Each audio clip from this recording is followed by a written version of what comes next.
In this video, I'm going to show you how to use a wax resist emulsion to create an inlay technique. You can do this with underglazes or you can do it with colour decorating slip, which can be both used on stoneware or earthenware clay, it doesn't matter.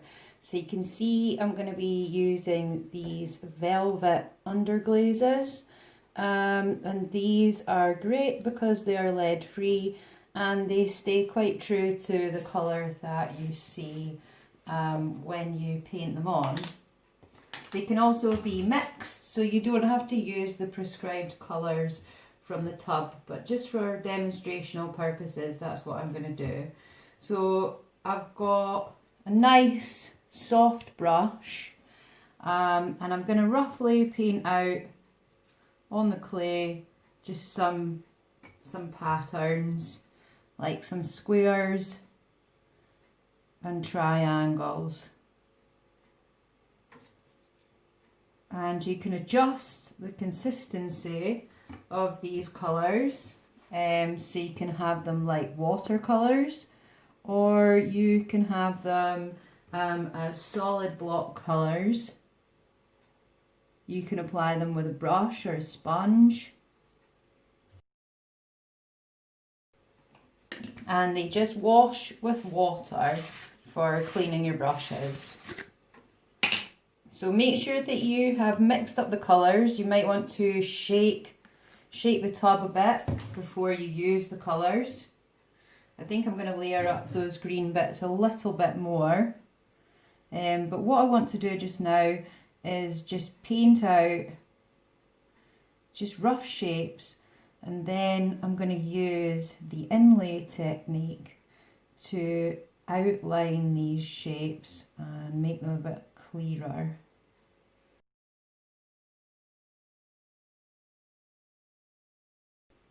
It's best if you can apply the underglazes to a leather hard clay, and you can apply this to something that you have made that is 3D, of course, but I'm just showing you this to you on a 2D surface for now. So if you want these to be like a true colour, you are going to want to do about 2 or 3 layers. I'm going to do some other sort of freer flowing lines down here.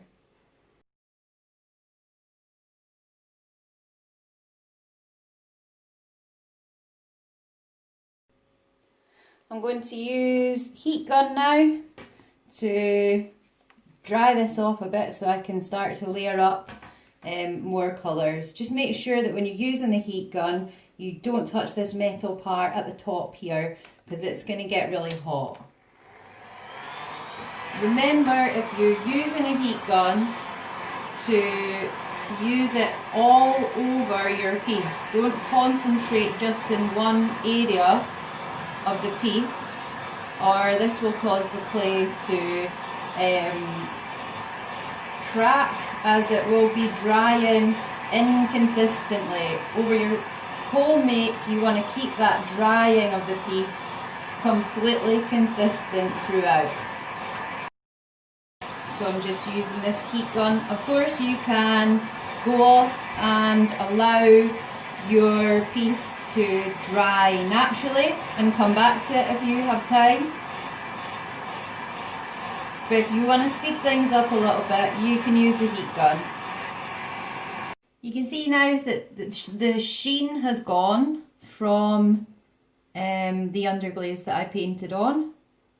So I'm just going to begin to add the next layer onto these shapes that I've painted to make them more solid in their appearance once they're fired. I might leave that one, that sort of zigzag line there.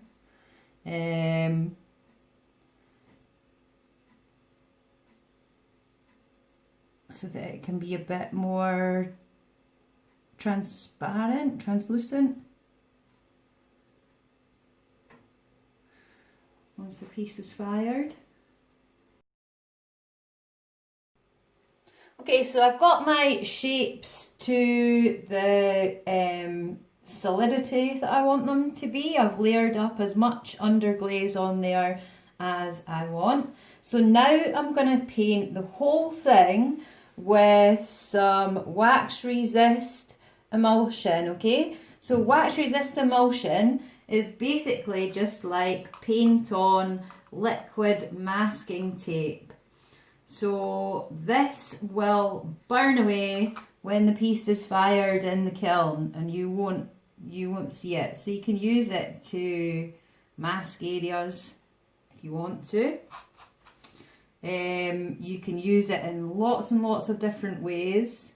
This is just one way that I'm showing to you just now.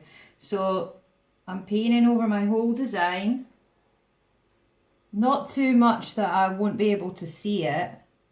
I still want to be able to see my design so that I can add the next layer on top. Now, with the wax resist emulsion, you just need to be patient for it to dry on the clay surface.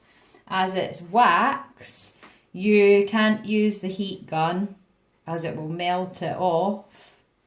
So yeah, you just need to be patient.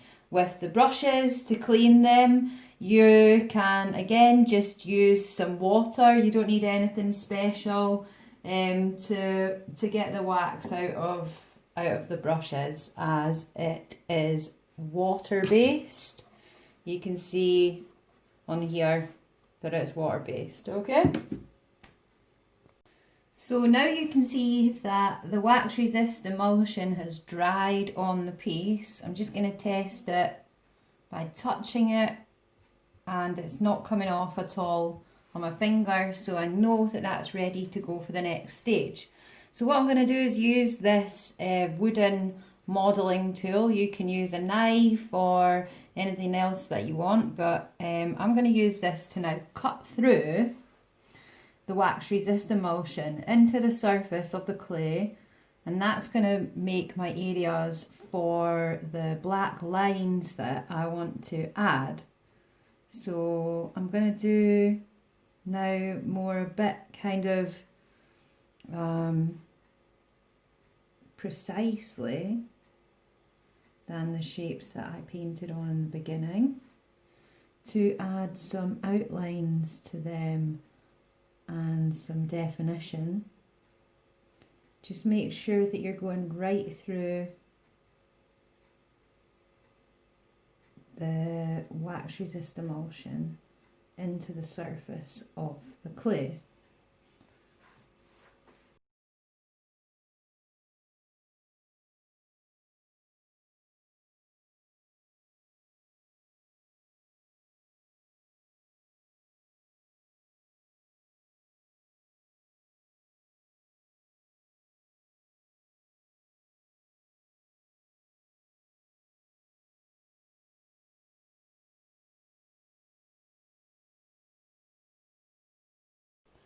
So now I've got my black Amico underglaze here, and I am going to now fill up those lines that I have cut. And you can see that the wax resist emulsion is repelling the underglaze, but it's actually just really nicely flowing into those lines that I've cut and filling them up. If your lines are quite deep and you want your inlay decoration to be flush with the surface, you might need to go off, leave the underglaze to dry a little bit, or the slip, the colour decorating slip, if you're using colour decorating slip.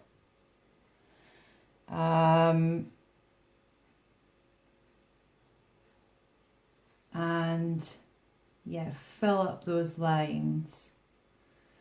So yeah, you might need to come back and add another layer once it has dried into the clay.